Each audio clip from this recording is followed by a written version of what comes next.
Zura nggak jadi ikut ke rumah sakit karena dia belum bisa terima aku ya Tante. Ternyata Malida itu sangat peka. Aku nggak mungkin bisa bohong di depan dia.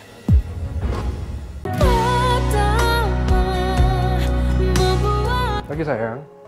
Pagi, Pak. Sudah mau berangkat ke sekolah? Iya, Pak. Oh iya, Bi. Bu Erika mana ya? Bu Erika sudah berangkat dari tadi pagi, Pak. Kemana? Bu Erika nggak bilang sama saya, Pak, mau kemana. Jangan-jangan Erika nekat nemuin Tasya. Kalau benar Erika nemuin Tasya, aku nggak bisa diem aja. Sayang, Papa berangkat duluan ya. Bima, nanti bagas ya. Baik, Pak. Pak dokter mau kemana? Papa dokter ada urusan sayang. Tapi Papa dokter pulang ke rumah ini lagi kan? Bagas kok nanya gitu? Bagas takut ibu sama Papa dokter gak sama-sama lagi. Papa dokter gak mau tinggalin ibu kan? Sebenarnya aku nggak pernah benar-benar ingin meninggalkan Erika. Tapi aku udah terlanjur sampai niatku ke Tasya. Kalau aku mau menikahi dia, sebagai ayah dari bayi yang dikandung Erika, aku punya tanggung jawab atas keselamatan bayi itu. Tanpa adanya pernikahan, hal itu nggak mungkin bisa aku penuhi. Karena Tasya pasti akan punya banyak alasan untuk terus menghindar dari aku. Kenapa Papa dokter gak jawab pertanyaan Bagas sih?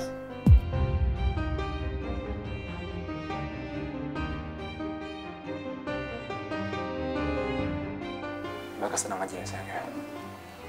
Papa dokter janji, Papa nggak akan pernah ninggalin ibu dan juga Bagas. Janji ya, Pak. Makasih Papa dokter. Sama-sama sayang.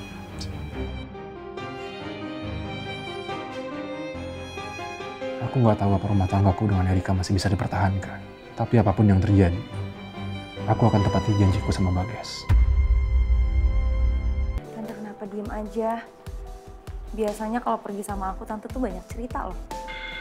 Apa ini ada hubungannya sama perubahan sikap Maura ke aku? Dan Zura yang gak jadi ikut ke rumah sakit? Enggak, Tante gak ada apa-apa kok Malida. Tante, aku tuh kenal Tante gak sebentar. Aku tahu kapan Tante baik-baik aja dan kalau Tante lagi nutupin sesuatu. Aku bisa ngerasain kok Tante perubahan sikapnya Maura. Dan Zura gak jadi ikut ke rumah sakit karena dia belum bisa terima aku ya Tante. Ternyata Malida itu sangat peka. Aku nggak mungkin bisa bohong di depan dia. Kalau Tante ada masalah, Tante jujur aja ke aku. Aku nggak apa-apa kok. Zura nggak jadi ikut ke rumah sakit karena dia belum bisa terima aku ya Tante. Aku nggak apa-apa kok Tante. Lebih baik aku tahu kebenarannya daripada nantinya aku jadi kecewa.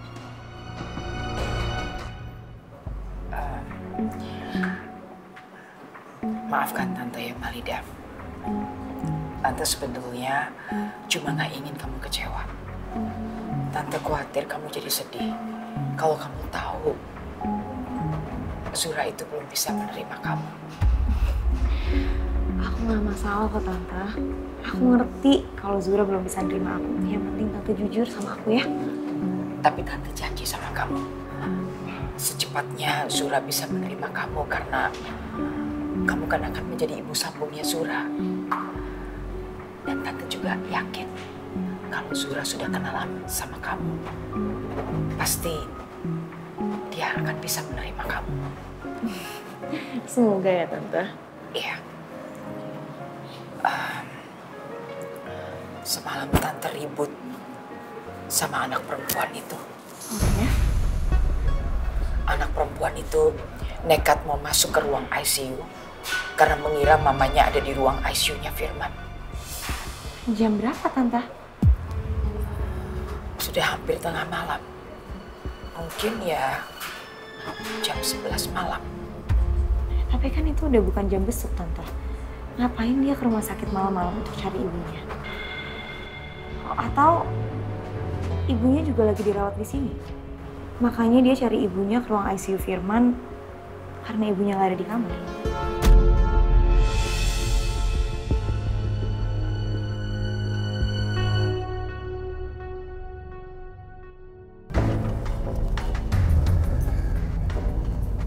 Tasya nggak angkat teleponku.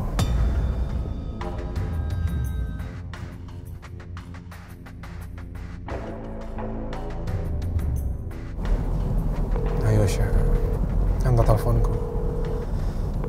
Angkat Syah. Telepon aku nggak diangkat sama Tasya.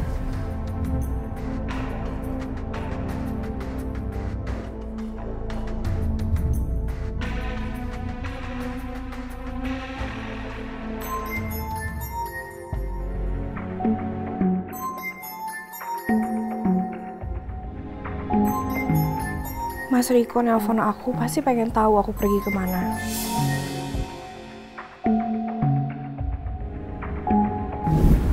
Lagian Tasya juga belum tentu mau ketemu sama kamu. Tadi dia bilang sama aku.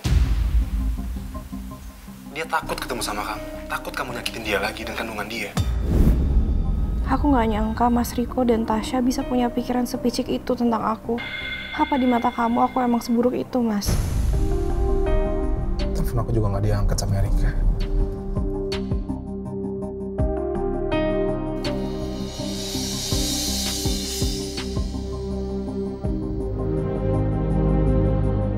Lebih baik kamu nggak perlu tahu aku pergi kemana hari ini.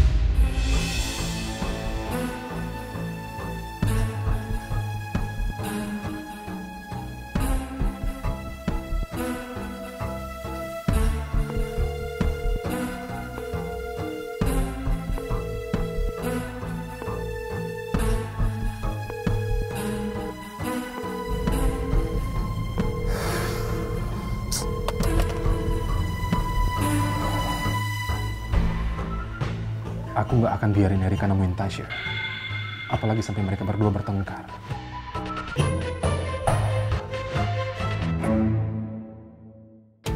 Maafin aku ya Allah. Aku terpaksa harus nyamar dan ngebohongin orang lain supaya aku bisa nemuin Mas Firman. Tapi aku janji nggak akan ngerugiin orang lain. Apalagi bertindak yang melebihi batas waktu pura-pura jadi suster rumah sakit. Karena semua ini aku lakuin demi Mas Firman.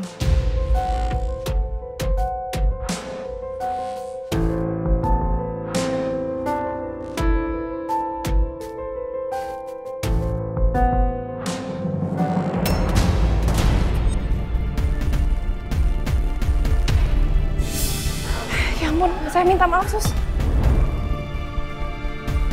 Kenapa aku nggak hati-hati sih? Sampai nggak sengaja nabrak Erika. Semoga aja Erika nggak curiga kalau aku nyamar jadi suster. Karena kalau Erika tahu, dia pasti akan halangin aku.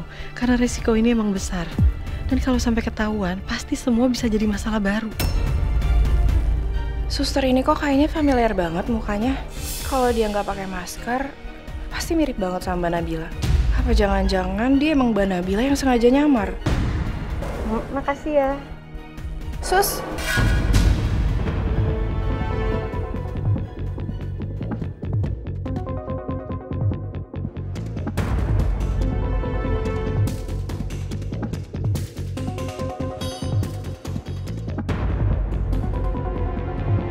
Pulpennya ketinggalan.